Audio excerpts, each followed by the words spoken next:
Thank you for joining us. I'm Jennifer Homendy, and I'm the chairwoman of the National Transportation Safety Board. With me today is John DeLue. John is our newest board member at the National Transportation Safety Board, and this is his training launch. Also with me today is Doug Brazy. Doug, B-R-A-Z-Y. Doug Brazy is our investigator in charge, or IIC, as we refer to the investigator in charge. He is a senior aviation accident investigator, and he has been with the NTSB for 34 years. NTSB, as some of you may know, is an independent federal agency that's charged by Congress with investigating every civil aviation accident in the United States, as well as significant events in other modes of transportation. We are independent. We are not part of the U.S. Department of Transportation, and why that is important to mention is that as part of our investigation, we also have oversight authority in the investigation over the Federal Aviation Administration. We're here to investigate a collision between a Bombardier CRJ 900 with an aircraft rescue and firefighting vehicle while the aircraft was landing at LaGuardia last night around 11:37 p.m. Eastern Daylight Time. The airplane was operated by Jazz Aviation, doing business as Air Canada Express, Flight 8646. It had 72 passengers on board and 4 crew on board. 2 firefighters were in the firefighting vehicle. I want to just take a moment and, on behalf of the entire National Transportation Safety Board, express our deepest condolences to those who lost loved ones in this terrible tragedy. We also know others have suffered injury, and our sympathies are with each of you as well.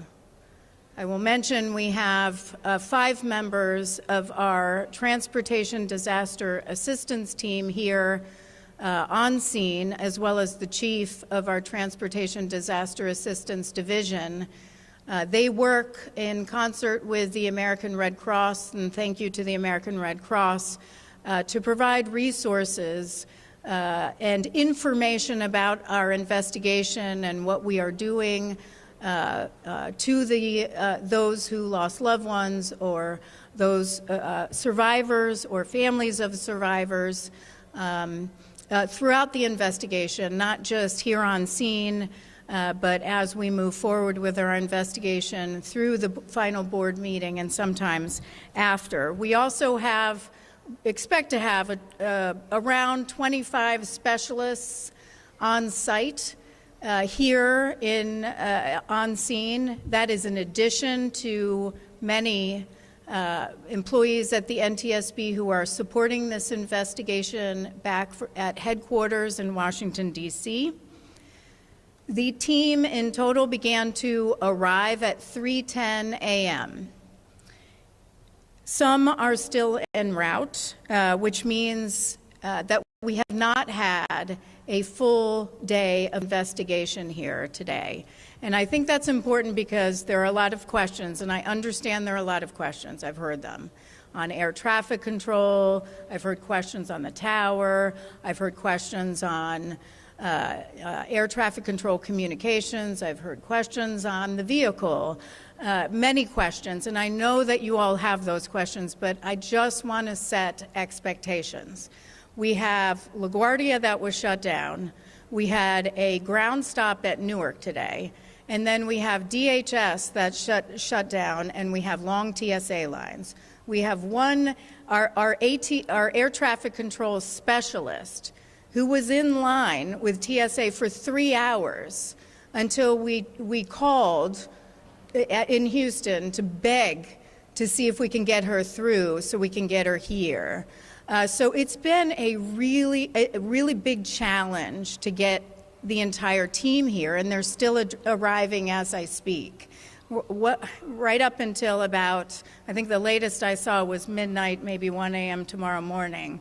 So it is a long travel day for many of those, and many are arriving by sure plane. We have had many that have come here by train, and certainly automobile. We drove up, a number of us. So with that said, I do want to talk a little bit about what we were able to do today. We did a walking inspection of the scene, and we have a site commander doing a really important job, which is a safety walkthrough of the scene to make sure that our safety investigators or our investigators are safe while they are on scene. There is a tremendous amount of debris from taxiway Delta across runway 4 into some other areas. It's pretty expansive, and we want to make sure, because as you're walking around, you can get injured. There's also hazardous materials, of course, on the firefighting vehicle itself, so we want to make sure their safety. In addition, obviously the tail of this aircraft is on the ground, and in order to get to the cockpit voice recorder and the flight data recorder, the Port Authority and the emergency responders cut a hole on the roof of the aircraft, dropped down, and was able to get the CVR and FDR for us, which then one of our investigators drove back to our labs in Washington, D.C. today, where they've been able to at least verify that the cockpit voice recorder was not damaged. They'll begin work on the FDR, the flight data recorder, tomorrow. And hopefully we'll have information to share. My hope is that we'll have information to share on that tomorrow in a press conference. We also began to collect information from FAA and others, certainly on air traffic control staffing in the tower, communications training. We're looking for information today from the Fire and Rescue Department on their crew and on their vehicles, what the capabilities were of their vehicles, and everything from how much they weighed to what they were carrying. And then we began to form our investigative groups for this investigation. So we have an operations group that we have formed, and that will look at the operator itself as well as procedures and training for the aircraft. We will have a systems investigative group. That group will examine the components of the airplane's hydraulic, electrical, navigational, pneumatic, and associated systems, including instruments and flight control system. We have a structures group that will be documenting the airframe wreckage and the accident scene, including calculating impact angles. And we have an air traffic control investigative group, as well as, I mentioned, a cockpit voice recorder and flight data recorder group. And finally, we'll have an airport operations and survival factors combined group. That group will look at the airport rescue and firefighting operations at the airport, and they will look at injuries to occupants as it relates to the dynamics of this crash. I mentioned we have the CVR and FDR. We've also collected and have continued to collect surveillance video. We've asked the Federal Aviation Administration, who will be providing that a ASD replay of the event, ASD Airport Surface Detection Equipment replay of the event. And that is actually looking at the ASD display that was provided to the controller. And so we will be looking at that, where we can see where the aircraft was at certain times and whether the truck was visible on ASD. We'll also be getting an ASD analysis from the FAA's Tech Center. That will provide us information on whether alerts were generated and other data including distance of the aircraft that was landing on runway 4 as the firefighting vehicle was approaching the runway from taxiway Delta. With that, I'm going to take some questions, but again, I just want to be clear. I know you have a lot of questions, you have a lot of detailed questions, and you want that information. I hope to provide more of that information tomorrow. I won't be able to provide a lot of that information tonight. We have a lot of data right now, a lot of information, including information on tower staffing. But the NTSB deals in facts. We don't speculate. We don't take one person at their word. We verify that information carefully before we provide it. So that is something we still have to do. With that, I'll take that. Can you provide your name and affiliation? Can you articulate a few of the unanswered questions that you're seeking answers to the crash, particularly with regard to traffic control? Can I articulate some of the remaining questions that we have, particularly, well, for this investigation, for the accident itself, and particularly related to air traffic control? At this stage of the investigation, we don't limit ourselves. So we have questions on everything. And we look for everything, we collect everything. We may have information that comes our way that we didn't expect, so we don't rule anything out until later. So we have a lot of questions on everything. Yes.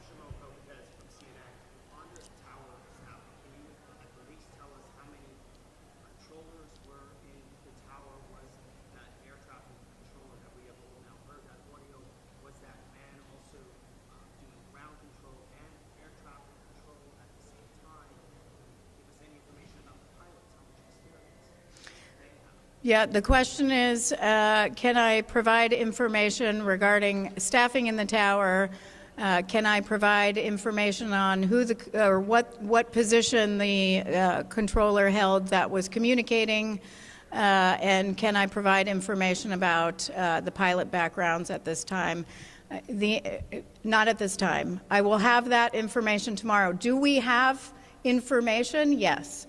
But we need to verify that information before we provide it. It's just preliminary information, and we aren't able to provide it yet.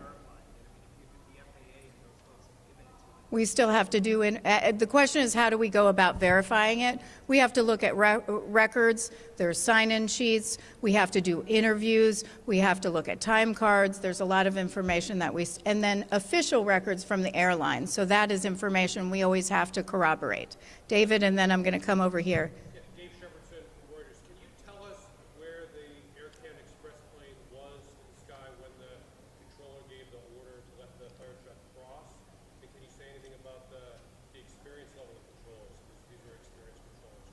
The question is, where was the aircraft when the controller gave clearance for the firefighting truck to cross, and what was the experience of the controllers? The experience of the controllers we still have to look at on where the aircraft was. That is actually part of what we hope to get from the FDR, which we'll get hopefully tomorrow, the flight data recorder, but then also from the ASDI analysis that the tech center will provide us.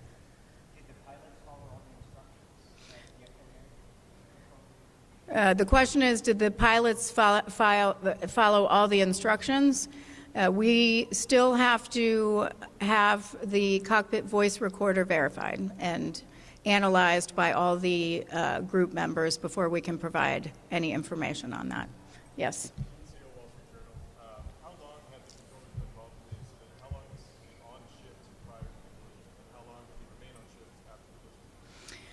The question is on the shift of the controllers. Again, this was a mid-shift. Typically, and again, I'm just going to say this preliminarily, it could be different tomorrow. The shift might run 10:30 to 6 a.m., but we have to verify that, and we have to verify how long the controllers were on before they took over and when the shift change was.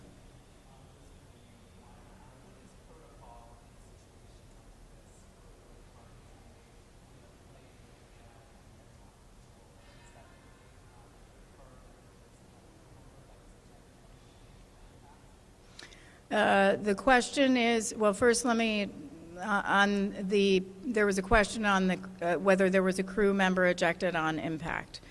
We don't answer those questions. I would refer you to the chief medical examiner for New York City. That person can answer those questions. We don't comment on, fatalities or injuries at this stage.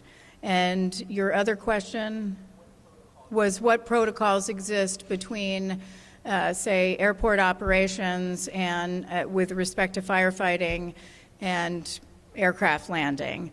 That is part of our investigation, and we'll be looking at that throughout this investigation.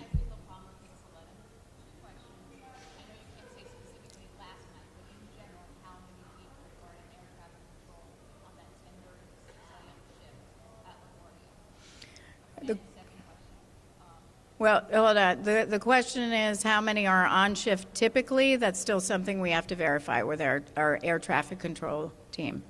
And then is there an estimate about when runway 4 might reopen? So I know you have to get out there and look at it, but is it that you would then move can off there? So are we talking 24 hours, 48? The question is how long will that runway be closed? For us to conduct our investigation. It's going to take some time. I just want to express how much there is a lot of debris. We need to go through all of that and to figure out what we need to take back to the NTSB, to our labs, what we might want to collect. First and foremost, what we need to take pictures of to document that evidence. That's all evidence. And we need to document that first, then we need to collect some of that evidence, then we get to that. It's going to be days. But not over a week? I'm not sure. 2 more questions? Yep. Hi, Emily Malone with the Canadian Press. How do you work with Canadian investigative authorities? When are they set to arrive, and what kind of information is shared with them? Yeah, so we'll be working with the Transport Safety Board of Canada, and we work with ICAO under Annex 13. So the Transport Safety Board of Canada is the state of, will come from Canada to represent Canada, and they'll have technical advisors with them from the operator and I believe from the manufacturer as well. And we coordinate on scene just like other investigations, just like we would participate in foreign investigations as well. They are also part of our team for fact finding. Last one.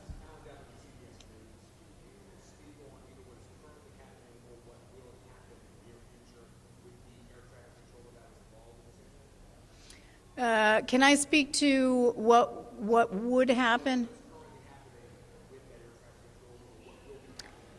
So I think the question is what is currently happening with that air traffic controller. Typically, they would be removed from duty. And certainly it's pretty traumatic for that air traffic controller as well, and we'll want to interview that air traffic controller as well as others that were in the tower or maybe not even in the tower. With respect to what that individual is doing right now, I would have to refer that to the Federal Aviation Administration. Again, that was the last question. I understand that you have a lot of questions and want detailed information. But I just want to remind you that what would happen if I gave you wrong information, unverified information right now? You would do an entire story on unverified information, and tomorrow I'd have to tell you it's wrong. And then you'd be mad at me again for different reasons. So what I'm going to tell you is we are world-renowned investigators, but we deal in facts. And if we are not able to verify those yet, and we haven't been able to, we can't provide those. We have a lot of information, but we need to be able to verify that information and provide it to you. We will do our best to provide you as much information as possible tomorrow. Thank you. Thank you.